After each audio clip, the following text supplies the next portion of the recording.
Welcome into the Draftaholics, where every day is draft day.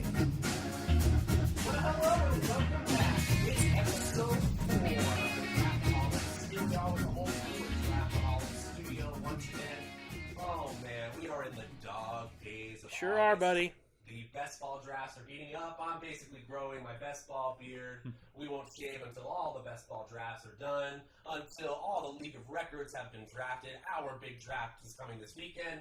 Hopefully yours are coming up very soon. Hopefully they're coming up soon. They better be. be. Going out to Vegas this weekend and next. It's going to be an electrifying time. For fantasy football fans, it's pretty much the best time of the year. Yeah. This is great. So, welcome in, folks. We're so glad you're here. My name is Matt Savoca, your host at Draftaholic on Twitter.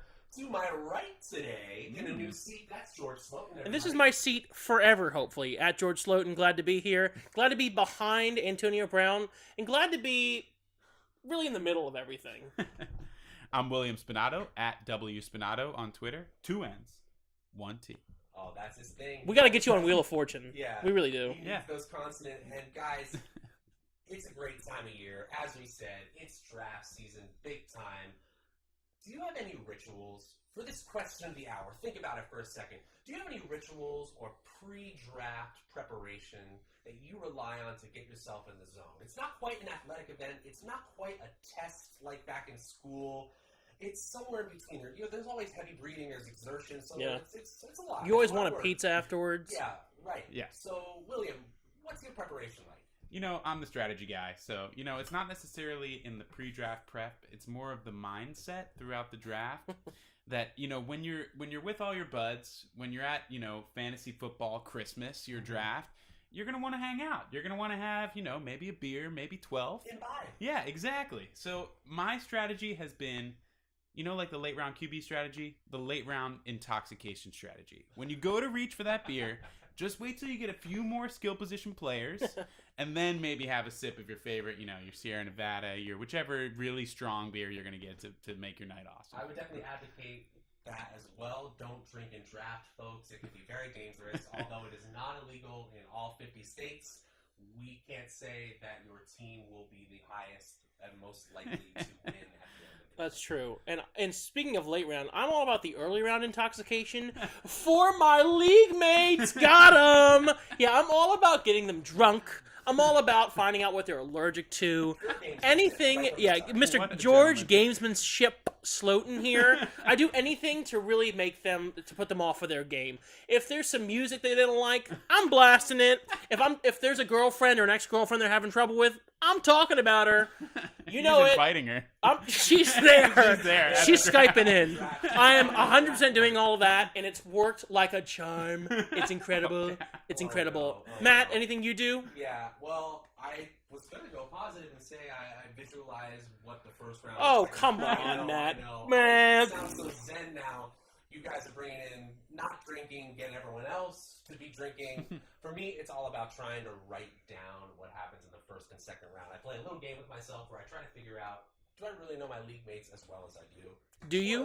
Alert, I never know them as well as I do. So, George, nice to meet you. Hi, nice to meet you. As well. We're gonna draft against each other next week. This is going to be great.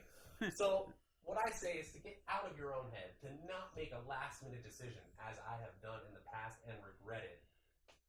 Just think about what your league mates are going to do that night before the draft, those hours leading up to the draft. You already know everything you're going to know.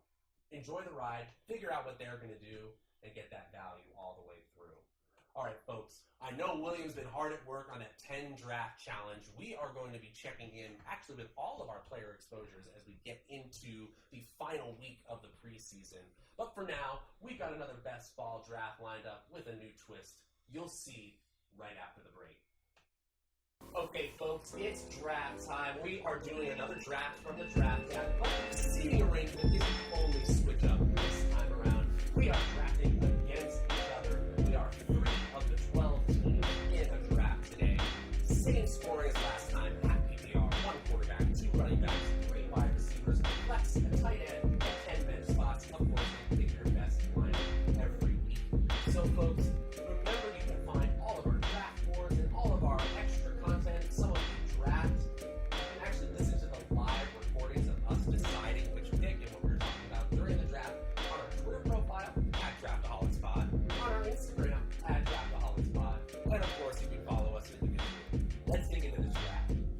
you want to see all of the picks in this draft, you of course can hit us up on YouTube. If you're there already, welcome. You can see all the picks around us, but in the interest of time, we're just going to break down the Draftaholics picks here. We'll start with George. He was at the 6 hole and Antonio Brown fell. He of course went with Antonio, then AJ Green, Alex Collins, and Mark Ingram, followed by Golden Tate, Rashad Penny, Carlos Hyde, Pierre Garçon, Matthew Stafford, and Marcus Mariota. Then it was Charles Clay, Michael Gallup, Donta Foreman, Taywan Taylor, and Case Keenum as his third QB. He finished up with Austin Siberian Jenkins, Albert Wilson, and Luke Wilson, 2 straight Wilsons. I like it a lot. I was at the 9 hole, started DeAndre Hopkins, Julio Jones, Doug Baldwin.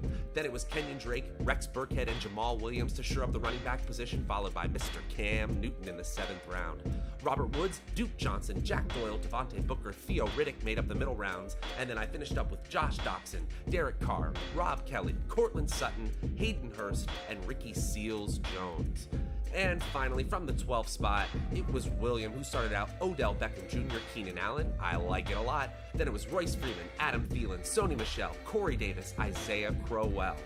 Then it was Robbie Anderson, Kirk Cousins as his first QB, Marlon Mack, Jared Cook, Matt Breida, Tyrell Williams, and Frank Gore, the ageless wonder. Andy Dalton, Cameron Brate, Sam Bradford were his QB2, tight end 2, and QB3, and he finished up the draft with Vance McDonald of the Steelers. So that was a lot of picks. That was 36 picks instead of 12. So obviously, as we go through our quick shots, as we go through our deep dive, we're going to focus mostly on our individual teams. But that doesn't mean we can't stay on #Brent and talk about our own ways of going about our own picks. You know what that's called, folks. That's statistics, heuristics, and logistics. I'll go first with the statistics, folks. This was all about historical ADPs. I had the choice between the running back 8 and the wide receiver 2. Guess what I chose? The wide receiver 2. I had the choice between the running back 12 and the wide receiver 5. Guess what I chose? The wide receiver 5.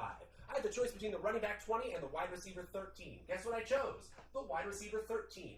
Eventually, this is about how, historically, these picks do compare to their flex cohorts. So, at running back 20, you're starting to get to the no man's land, where 0 games played, or 1 game played, is actually in the statistical range of outcomes for these running back picks. They look good right now. 6 weeks from now, some of them will not. From there on out, it was just value. I'm going to talk about those late wide receivers, including Bobby Woods, who on a 0 RB team is a late wide receiver.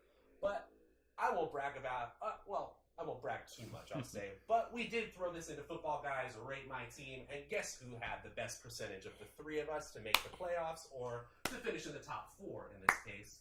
That would be yours truly, at 35%. Congratulations. Nailed it. I'll take it. Big deal. Yeah, Heuristics? absolutely. Yeah, why not? I mean, I think there's a lot of elements that you kind of talked about in terms of the 0 RB strategy, which if you look at our draft board, Matt and I kind of both employed that. I do feel like at the later ends of first round draft picks this year, it's not a bad way to go.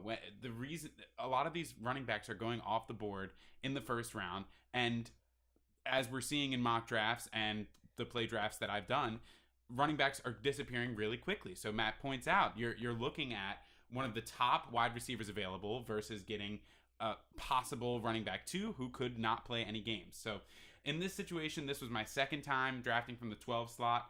I'm halfway through my 10 draft challenge. Last night, I got the 12 slot, and I kind of took a swing at the 0 RB strategy, but I decided this time, with Odell falling to me and my favorite pick for later, Keenan Allen, I was going to dive into not really taking a running back in the early rounds. I do feel like there's some value to be had with the rookie running backs that are falling later. I feel like that's, as ADP is developing through late August, there are some running backs that are not only in ambiguous situations, but they're rookies, and some are getting a little bit banged up, but are going to end up in better positions. Like Rashad Penny I've been grabbing in a lot of drafts.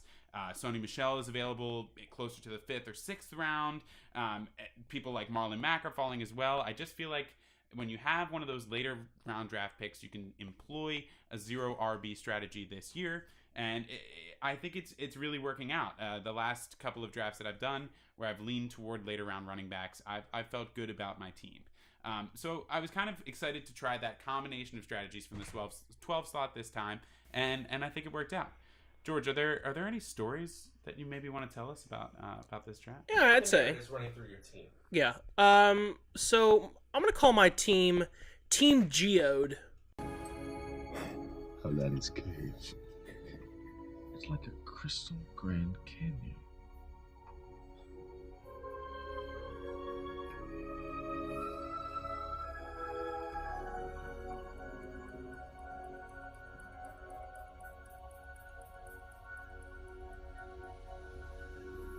I think it's a geode. For this week, okay? You know what a geode is, right? It's the rock that doesn't look too pretty from the outside, but you put it in a really crappy athletic sock and you bang it on your driveway, concrete, or you take a hammer and you hammer it and you open it up. Do you remember what you find on the inside? You find beauty. And in this case you find upside, okay? That's what I find. So a couple of storyboards run through my team for this week. The first one I'm going to go with is the QB wide receiver stack.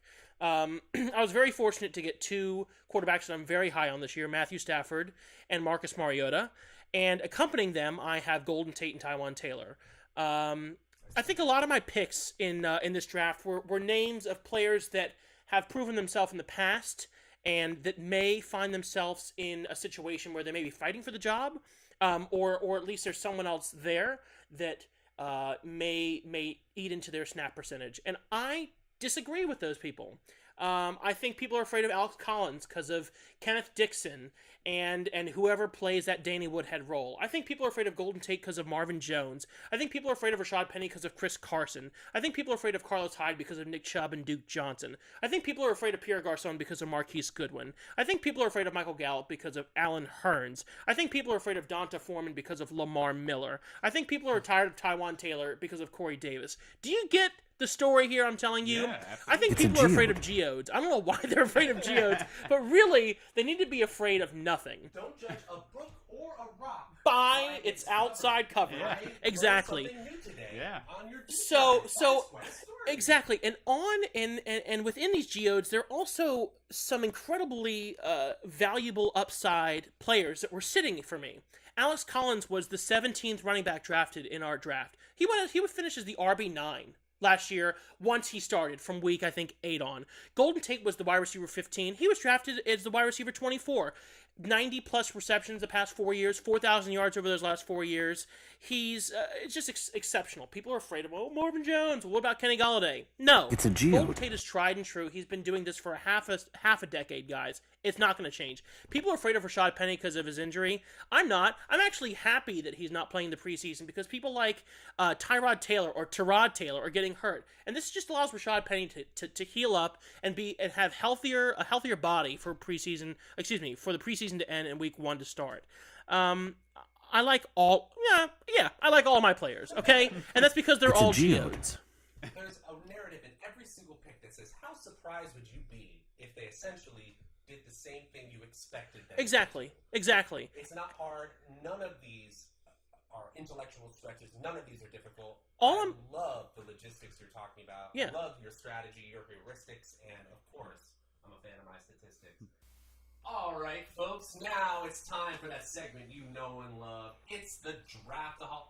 Oh, wait. Oh, I got it. He shoots, he scores. It's the Draftaholics Quick Shots. Of course, first up, it's our favorite pick, and I noticed a Titan creeping up the draft boards this week. Sure is. Who's that, George? Tyrod Taylor. And the reason why I chose Tyrod Taylor as my favorite pick this week was because of Matt Lafleur, the new offensive coordinator in town. He is the floor is mine. He's from the Kyle Shanahan, Sean McVay school of being really good at offense. We're going to see bits of 2016 Falcons. We're going to see bits of 2017 Rams. Think Cooper Kupp. We're going to see 2012 Redskins. Think RG3 during his prime. These are 3 teams that were prolific offenses, and these guys. This brain power is going to be in Tennessee. Tyrod is going to roast nickel cornerbacks and safeties. Cooper Kupp last year went for 870 yards and 5 touchdowns. Taywan in our draft was the 64th wide receiver taken off the board, and Cooper Kupp's numbers last year makes him the wide receiver 27. I see Taywan going above that and becoming a wide receiver 2, maybe even the potential of a borderline wide receiver 1, but certainly in the wide receiver 2 category. Going in the late rounds of the draft, he can be the wide receiver 1 on a LaFleur offense. Corey Davis is still yet to prove himself. When LeBron tweets about a performance you have, you get a bump. You get the LeBron bump. I'm definitely going to take it. All right. Matt, do you have a favorite pick? I do, and it was in the late rounds. I was looking for a running back. It ended up being my second to last running back pick. It was Theo Riddick. So have you guys ever asked yourself, when you're looking for a running back that's not a bell cow, that's not getting every single touch for his team, what do you look for exactly in a running back, in that running back? What do you look for? What do you look Well, for? I broke it down. I spent way too much time breaking this down. But basically what you want is a player who, A, received volume in the past and expects to receive that volume in the future. B, when they received that volume, they were able to evade tackling on an efficient level. So when they receive that volume, there's only two ways they can get it: through the ground or through the air. We prefer through the air. But if they are going to get it on the ground, we prefer light fronts. That's number of linebackers and linemen. 6 or less is a light front. 7, 8, 9, the number of yards per carry, league-wide, goes down. So what about Theo Riddick? Theo Riddick was number 10 in targets per game for the running back, and he was number 6 in juke rate. That's evaded tackles per touch, which made him 11th in yards per touch, and he was able to do that as the 51st running back in opportunity share, as well as the 51st running back in carries per game. So even though he ran behind a number 29 offensive line that might be improved, he's offensive line agnostic because of the way he gets his volume through the air. Even though Kerryon Johnson is there, even though that line improved and they want to run the ball, they will have to pass. They will have to pass on third down, and that's Theo Riddick's job. My favorite pick this week, these guys give me crap for it because it was my second round pick. It was Keenan Allen. He's more than just my second round pick. He is someone who I'm going to call my fantasy MVP of this year. I feel like he has the opportunity. I feel like he has the opportunity to unlock something he's never done before. Last year, he was able to play his full 16 games, kind of shedding that injury-prone tag. According to Matt Harmon's reception perception, he, like the other elite wide receivers, is impossible to cover. And I feel like he's going to unlock another tier of scoring this year that he hasn't been able to do before. I think Keenan Allen has the possibility to score double-digit touchdowns. I think with the injury to Hunter Henry, he's going to have more opportunities in the red zone to take him to that next level. It is splitting hairs when you're talking about those top 6 wide receivers when we're into that second tier with Julio Jones and Michael Thomas, who I passed on for Keenan Allen because I feel like he is going to have that kind of electric year this year with the Chargers. It's just not crazy to put him in that tier anymore. Not at all. All right, it's time to defend our pick. I almost couldn't believe it when you guys put this on the show sheet. You guys made me defend the third round evaluation of Doug Baldwin. Now, I already went into why the third wide receiver at that point in the draft was something that I was really considering based on historical ADPs, but boy, am I buying the dip on Doug. I feel like he was locked into that wide receiver 1 tier by consensus rakers all over the industry, and then that amorphous knee injury. Pete Carroll with that coach speak of all coach speaks, talking about that knee in ways that make no logical sense whatsoever. And I get it. It may not be something that he can escape the entire year, but when he is on the field, he is unequivocally the best receiver on that team. And my goodness, they are top tiers in the league in vacated targets, vacated touchdowns, vacated red zone targets, vacated air yards. And who did they add? Jaron Brown, Brandon Marshall, Ed Dixon. Even if Brian Schottenheimer is this old school caveman of a coach, first of all, maybe he's not horrible. And if he's going to do all these caveman things, maybe he just feeds the wide receiver 1 with his all-star, all-pro quarterback. I will bet on efficiency in the face of inefficient play calling from Baldwin and Wilson. The player these guys asked me to defend was Corey Davis, who did not have a great rookie campaign. And yes, I did take him as the 28th wide receiver off the board, but I'd like to speak to what George was speaking about earlier, Mr. Matt Lafleur. He has been moving Davis around the formation in these 3 wide receiver sets, which means that he can be put into good matchup situations against like the nickel corner, for example, and which is how elite wide receivers are used. Most importantly, I want to point out that he was my 4th wide receiver, and I was drafting from the turn. So in a situation like this, I wanted to get a part of what I feel like is going to be a very high-powered fantasy scoring efficient offense, and in someone like Corey Davis, who I feel like has that serious wide receiver 1 upside. And with the way that the draft was forming for me, he was going to be one of the last wide receivers I was going to take. Yes, he was only my 4th one, but because he's coming in behind Beckham, Allen, and Thielen, I feel like someone with upside like that, who, yes, they haven't exactly shown that wide receiver 1 edge before, locking him in as my 4th wide receiver gives me strength to that wide receiver core. I think that's an exceptional pick. You know why? Why, George? You want to wait? I know we had to defend. He had to defend essentially for the same reason his quarterback pick, Marcus Mariota. Marcus Mariota, quack quack. So two former Duck is right. So 2 reasons why I picked Marcus Mariota. The round before I took Matthew Stafford, who is essentially like a tried and true quarterback to me. He's not necessarily boom or bust. He's just so consistent. And Marcus Mariota was very inconsistent last year after a stellar 2016 season. To piggyback off of Will, Matt Lafleur is going to do wonders in Tennessee. What I wanted here was a quarterback that also had some upside in terms of rushing yards and rushing touchdowns. Marcus Mariota's had 300-plus rushing yards the past 2 years. He's had 7 touchdowns over those 2 years. I certainly see him getting 3 or 4 more. That 50, 60 point bump in just rushing yards and rushing touchdowns alone is a huge thing in terms of best ball. DeMarco's gone. The ball is in his court. Corey Davis is not a bad person to throw to. Delaney Walker's not a bad person to throw to. Deion Lewis is a great pressure reliever. Yeah, absolutely. So, and also, Mariota went from throwing touchdowns on 5.8% of his passes to 2.9%. That's an abysmal drop. He is so due for a positive regression. It's not even funny. No need to defend him because he's going to be the QB1 overall. Wow. I'm just kidding. I'm totally kidding. I like the pick of Marcus Mariota, and you're recognizing a theme here. We are seeing the results of a new coaching staff occur in the preseason, and it's exciting. Yeah. And so these players are creeping up the draft board all August long. It makes sense. Corey Davis has all the trappings and trimmings of wide receiver 1. Yes, it's early in the draft, but the way that you structured your team, it's okay to take that risk. Sometimes it's not okay. Sometimes it doesn't make sense. But in this case, I understand why we made him defend it, and I understand why he made the pick. As you can see by the motions behind me, put on your hard hats. It's time for Construction Corner, Roster Construction Corner, where we talk about the pick or set of picks that were made for reasons beyond just player evaluation. So, George, I saw that you picked 4 running backs in rounds 3 through 7, very different than some of the Draftaholics draft in earlier episodes, which were very wide receiver heavy. Tell us why you went that way in this draft. I started off my draft wide receiver, and I was really desperate to get some running back depth as soon as possible after I got Antonio Brown and AJ Green, both of whom all start wide receiver. We did. I guess we did. And I was the most scared of that zero RB strategy, so I wanted to go with my buddy Alex Collins in the 3rd round.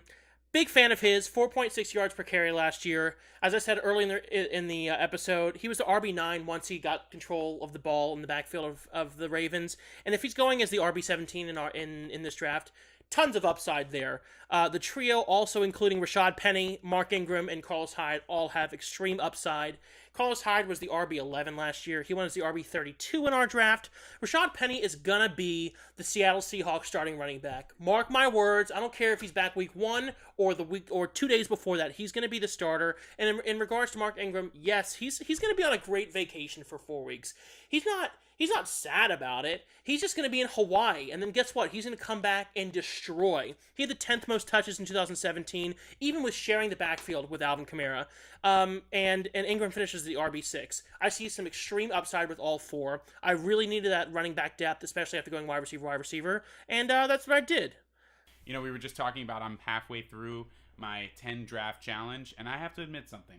There have been some drafts that I've left without as many quarterback and tight ends as I've wanted. I know you've probably ended up in this situation too. You're getting towards those late rounds. You're like, oh, wait, I've employed late round QB so much that I don't actually have any quarterbacks, and I don't even have 3 rounds left to take. 0 quarterback. QB. Exactly. It's not what we endorse. So No. basically here, come around round 13, 14 here, all I'm thinking is, okay, do I have quarterbacks yet? Do I have tight ends? And I realized I had 4 rounds left. I could take a couple more shots on skill position players, and I was going to, and there were enough QBs and tight ends on my draftable list, which is what you're looking for in those late rounds. Mm-hmm. So I felt like I could take a couple more skill positions, Right. and that's why the last 4 rounds of this draft for me went Andy Dalton, Cameron Brate, Sam Bradford, Vance McDonald. So you went against one of your tried and true rules, but when you win against it, you win against it Hard, yeah, exactly. Oh, yeah. Usually I don't like to draft a couple of the onesie positions back to back, which is a rule that I've been just like throwing in and out of the window this season. But yeah, this time I went against that hard. I love it. Rules are made to be broken. Mm-hmm. So my favorite part of the draft was how I finished out the wide receiver position after going 3 straight wideouts to start this draft. So if you look at my board, I went Robert Woods in the 8th, Josh Doxson in the 13th, and Cortland Sutton in the 16th. And from a player evaluation standpoint, I was very, very specific about those 3. Robert Woods, I consider the Ty Montgomery of the wide receiver position this year. No one really knows which of Cooks or Kupp or Woods are actually going to be the wide receiver 1 when it shakes down with air yards, with targets. We do know that they are part of a prolific offense that probably will be in the red zone a lot, that probably will have less touchdowns to the running back position, especially through the air. And who does that benefit the most? Those 3 main wide receivers. They love to spread the ball around, so why not take the cheapest one? That was Robert Woods. Next on my list was Josh Doxson, and I'm going to group Cortland Sutton into this list because listen to these metrics about these 2 players who have yet to prove themselves in the NFL. Doxson and Sutton are both huge, both over 6'2", both over 200 pounds, both have an over 90th percentile catch radius, which are assisted by 95th percentile burst scores for Doxson and 96th percentile agility scores for Sutton. You know I love that burst score. Burst scores are great. Both have above average height adjusted speed score, above average burst score, above average agility score, above average spark X score, above average college dominator rating, that share of TDs and yards, above average college yards per reception, and both of them broke out at above average ages. So these are players, if any player is going to come in and make immediate impact for Doxson, immediate healthy impact, it's players playing on all downs, just like they said in Denver, just like I've seen for myself in Washington. Those 2 can be wide receiver 1s if it breaks right. I'm sold. Well, as you can see, we have some very different opinions when it comes to drafting our own teams. All of that good feeling, all of that symbiosis we had going on when we were just doing one team, pretty much gone. Gone. We pretty much hate each other. It's going to be several weeks or months until our next step. Therapy. I'm just getting word in my ear that we're going to have an episode next week. Oh! Hey. Whoa! We're going to work out our issues. Folks, thanks so much for tuning in. We're a little baby show, so please tap that subscribe button. Please follow us on Instagram, on Twitter. I'm Matt, at Draftaholics. To my right, At George Sloten. the George jokester. Sloten. Across from me, At W Spinato. the Consonant Man, and all of us at Draftaholics Pod. Give us a ring, give us a shout out, tell us we're dumb, tell us we're smart. We'll see you next week. Tell me I'm cute. You're only as good as your last pick. Have a good one, guys. Peace. Thanks for watching the Draftaholics, where you're only as good as your last pick.